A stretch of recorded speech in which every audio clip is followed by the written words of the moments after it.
नमस्कार दोस्तों, जय श्री कृष्णा। आप सभी को मेरा प्यार भरा राधे राधे। दोस्तों, आइए सुनते हैं निर्जला एकादशी व्रत की कथा। एक बार शौनक आदि 88,000 ऋषि मुनि बड़ी तन्मयता के साथ एकादशियों की पाप नाशक व रोचक कथाएं सुनकर बड़ा ही भाव विभोर हो रहे थे। इसी क्रम में आप सबने ज्येष्ठ मास के शुक्ल पक्ष की एकादशी की कथा सुनने की इच्छा व्यक्त की। तब सूत जी ने कहा, एक बार श्री भीमसेन व्यास जी से बोले, हे पितामहा, भ्राता युधिष्ठिर, माता कुंती, द्रौपदी, अर्जुन, नकुल और सहदेव आदि एकादशी के दिन व्रत करते हैं और मुझे भी वो एकादशी के दिन अन्न खाने को मना करते हैं। किंतु मैं उनसे कहता हूँ कि भाई, मैं भक्ति पूर्वक भगवान की पूजा तो कर सकता हूँ और दान भी दे सकता हूँ, किंतु मैं भूखा नहीं रह सकता। इस पर व्यास जी बोले, हे भीमसेन, वे सही कहते हैं। शास्त्रों में वर्णन है कि एकादशी को अन्न नहीं खाना चाहिए। यदि तुम नरक को बुरा और स्वर्ग को अच्छा समझते हो तो प्रत्येक महीने की दोनों एकादशियों को अन्न ना खाया करो। इस पर भीमसेन बोले, हे पितामहा, आपसे मैं पहले भी कह चुका हूँ कि मैं एक दिन एक समय भी भोजन किए बिना नहीं रह सकता, तो फिर मेरे लिए पूरे दिन का उपवास करना तो बड़ा ही कठिन है। मेरे पेट में अग्नि का वास है जो अधिक अन्न खाने से ही शांत होती है। यदि मैं प्रयास भी करूं तो वर्ष में एक एकादशी का व्रत अवश्य कर सकता हूं। अतः आप मुझे कोई एक ऐसा व्रत बताएं जिसके करने से मुझे स्वर्ग की प्राप्ति हो सके। तब श्री व्यास जी बोले, हे वायुपुत्र, बड़े बड़े ऋषि और महर्षियों ने बहुत से शास्त्र आदि बनाए हैं। यदि कलयुग में मनुष्य उन पर आचरण करे तो अवश्य ही मुक्ति को प्राप्त होता है। उनमें धन बहुत कम खर्च होता है। उनमें से जो पुराणों का सार है वह यह है कि मनुष्य को दोनों पक्षों की एकादशियों का व्रत करना चाहिए। इससे उन्हें स्वर्ग की प्राप्ति होती है। श्री व्यास जी बोले, हे भीमसेन, कृष्ण और मिथुन संक्रांति के मध्य में ज्येष्ठ मास की शुक्ल पक्ष की एकादशी होती है, उसका निर्जल व्रत करना चाहिए। इस एकादशी के व्रत में स्नान और आचमन करते समय यदि मुख में जल चला जाए तो इसका कोई दोष नहीं है, लेकिन आचमन में 6 मासे जल से अधिक जल नहीं लेना चाहिए। इस आचमन से शरीर की शुद्धि हो जाती है। आचमन में 6 मासे से अधिक जल मद्यपान के समान है। इस दिन भोजन नहीं करना चाहिए। भोजन करने से व्रत नष्ट हो जाता है। यदि सूर्योदय से सूर्यास्त तक मनुष्य जलपान न करे तो उसे 12 एकादशी के फल की प्राप्ति होती है। द्वादशी के दिन सूर्योदय से पहले ही उठ जाना चाहिए।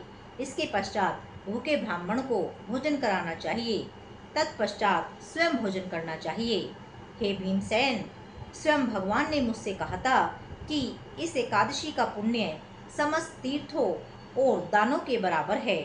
एक दिन निर्जला रहने से मनुष्य पापों से मुक्त हो जाता है। जो मनुष्य निर्जला एकादशी का व्रत करते हैं उनको मृत्यु के समय भयानक यमदूत नहीं दिखते, बल्कि भगवान विष्णु के दूत स्वर्ग से आकर उनको पुष्पक विमान पर बिठाकर स्वर्ग को ले जाते हैं।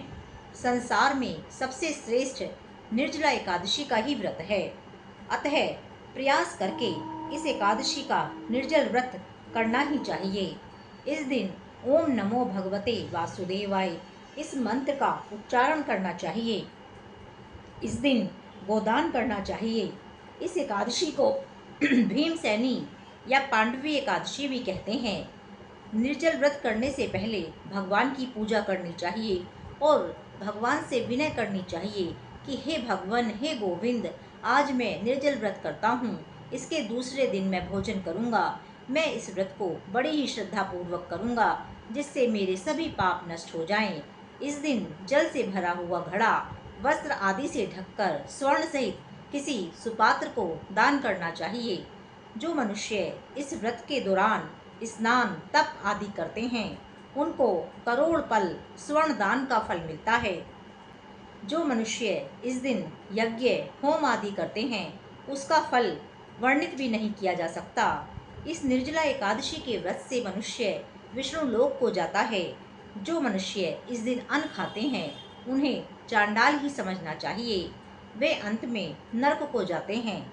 ब्रह्म हत्यारे, मद्यपान करने वाले, चोरी करने वाले, गुरु से द्वेष करने वाले, असत्य बोलने वाले भी यदि इस व्रत को करते हैं तो वे स्वर्ग को प्राप्त होते हैं।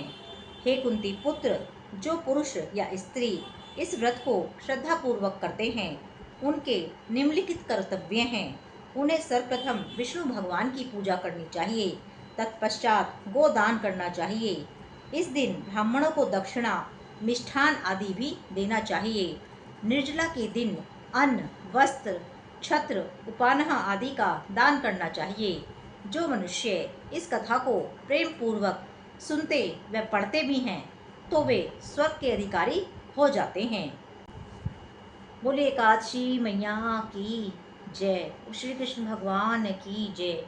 आइए आज निर्जला एकादशी के पावन अवसर पर हम भी कुछ जाप करते हैं। श्री कृष्ण गोविंद हरे मुरारे, हे नाथ नारायण वासुदेवा। श्री कृष्ण गोविंद हरे मुरारे, हे नाथ नारायण वासुदेवा। श्री कृष्ण गोविंद हरे मुरारे, हे नाथ नारायण वासुदेवा। श्री कृष्ण गोविंद हरे मुरारे, हे नाथ नारायण वासुदेवा। श्री कृष्ण गोविंद हरे मुरारे, हे नाथ नारायण वासुदेवा। श्री कृष्ण गोविंद हरे मुरारे, हे नाथ नारायण वासुदेवा। श्री कृष्ण गोविंद हरे मुरारे, हे नाथ नारायण वासुदेवा। श्री कृष्ण गोविंद हरे मुरारे, हे नाथ नारायण वासुदेवा।